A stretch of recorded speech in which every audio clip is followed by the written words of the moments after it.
सरस्वती पूजा कल से परसों से सभी अंचल में आप एडीएम साहब, आरडीसी साहब, कर्मचारी के साथ एक बैठक करवा लें। अच्छा, वहाँ सब लोगों को ड्यूटी दी जाती है। जैसे मैट्रिक परीक्षा खत्म होता है 24-25 को खत्म हो रहा है सर, हमको ये सुनिश्चित करवाइए आप दोनों व्यक्ति कि किसी का जनून मामला में परेशान नहीं किया जाएगा और ये व्यवस्था सुनिश्चित करवाइए, क्योंकि ये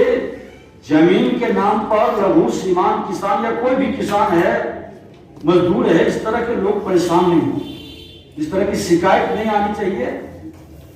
आपके मंत्री भी देखिए एक्टिव हैं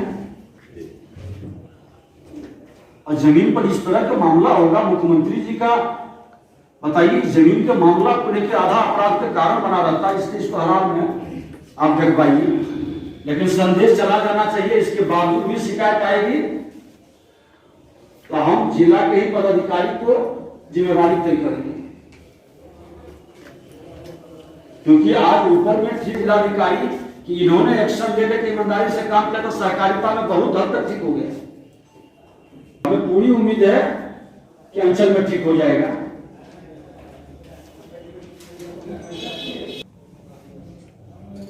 उसकी सुधार के लिए उससे सारा मामला ही उलझ गया। आपने उसकी जिम्मेवारी तय किया जिसने ये गलती किया, और ये कोई जान करके अनजाने में गलती नहीं होती है, वो जान के गलती करता है कि दोबारा वो लोग आगे, वो परेशान होगा तब हमको लाभ होगा। ये मानसिकता बदलनी होगी और हमने बता दिया कि लखीसराय हर हाल में 243 में 242 से 72 दिखाई पड़े ताकि दूसरे विधानसभा में संदेश जाए। अब इसके बाद है, देखिए, कोरोना काल के बाद पहली बार सभी पदाधिकारियों के साथ हम लोगों ने बैठा, क्योंकि अलग अलग बैठने की बजाय एक साथ बैठ करके पूरी समीक्षा कर लेना और संदेश दे देना कि लखीसराय जिला और लखीसराय विधानसभा क्षेत्र के अंदर जो आम लोगों की शिकायतें हैं, खास करके राजस्व विभाग के अंदर जमीन से जुड़ा हुआ मामला में हमने स्पष्ट तौर पर कह दिया है कि एडीएम हो, डीसीएलआर हो, सीओ हो, उनके कर्मचारी हो, अगर जो मानसिकता नहीं बदलेंगे तो ऐसे लोगों की बढ़ जाएगी परेशानी और किसी भी स्थिति में उनको बख्शा नहीं जाएगा, क्योंकि आम किसान, आम लोग को परेशान अगर जो होंगे तो एक जनप्रतिनिधि के नाते हमारी जिम्मेवारी बनती है कि ऐसे भ्रष्ट मानसिकता के लोग या जो इनके दलाल और बिचौलियागिरी करते हैं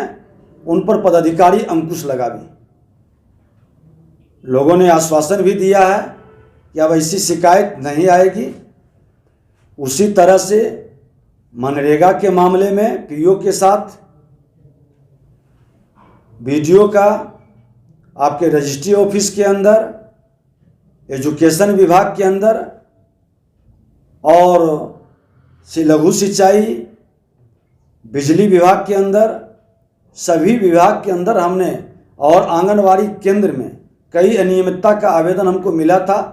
हमने जांच करके कहा कि आप उसको रिपोर्ट उपलब्ध कराइए और गलत है तो आपने क्या एक्शन लिया अवगत कराइए। जितने कॉन्ट्रैक्टर संवेदक काम किए हैं और मेंटेनेंस नहीं किए हैं उस पर क्या कार्रवाई हुई है उससे भी अवगत कराने के लिए कहे हैं कि अब तो सरकार की जो नीति बनी है कि उन्हीं को मेंटेन करना है, गुणवत्तापूर्ण काम करना है, और अगर जो ये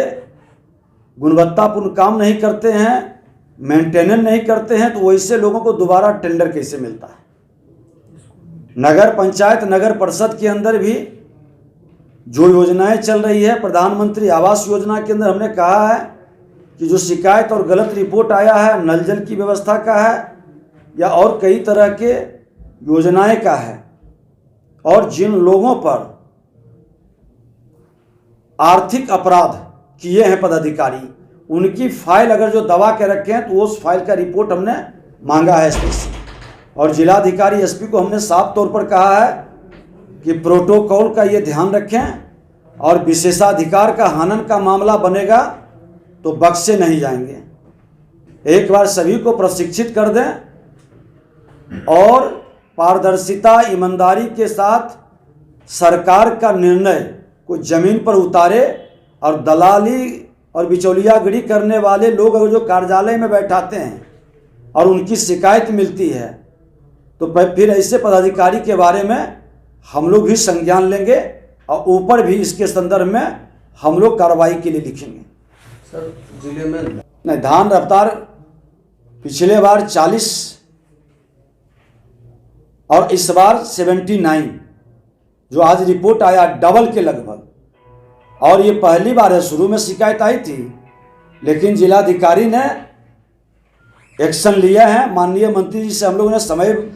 बढ़ाने का भी आग्रह किया था, समय भी बढ़ा है और कुछ कमी है तो हमने कहा कि लघु सीमांत किसानों को प्राथमिकता दें, छोटे छोटे किसान इसकी जिसको ज़्यादा ज़रूरत उनको दें और कोई दलाल बिचौलिया अपने स्तर से धान में हेरा फेरी न करें, उसका जो अमाउंट तय है वो पैसा मिले। इस पर भी हमने विस्तार से चर्चा की है और हमने कहा है, कल ही बैठक किए थे कि सभी स्कूल में जो कमी है, शिक्षक की कमी है, पदाधिकारियों से भी आग्रह किए हैं कि आप मोटिवेशन का एक अभियान चलाएं। जो बुद्धिजीवी हैं, जो पढ़े लिखे लोग हैं, रिटायर्ड शिक्षक हैं, प्रोफेसर हैं, डॉक्टर, इंजीनियर हैं, अपने अपने गांव के भविष्य को बचाने के लिए मोटिवेट करें, पढ़ाई में मदद करें। सरकार भी अपने स्तर से मदद करेगी। आने वाला दिन में शिक्षा में बेहतर सुधार होगा और शिक्षक की कमी भी दूर होगी। सरकार का पहल है, हम लोग भी उसको देखेंगे और बेहतर सुधार हो। इसको भी बजट सत्र चल रहा है, माननीय विधायक का जो विषय आएगा उसमें हम लोग संज्ञान में भी लेंगे।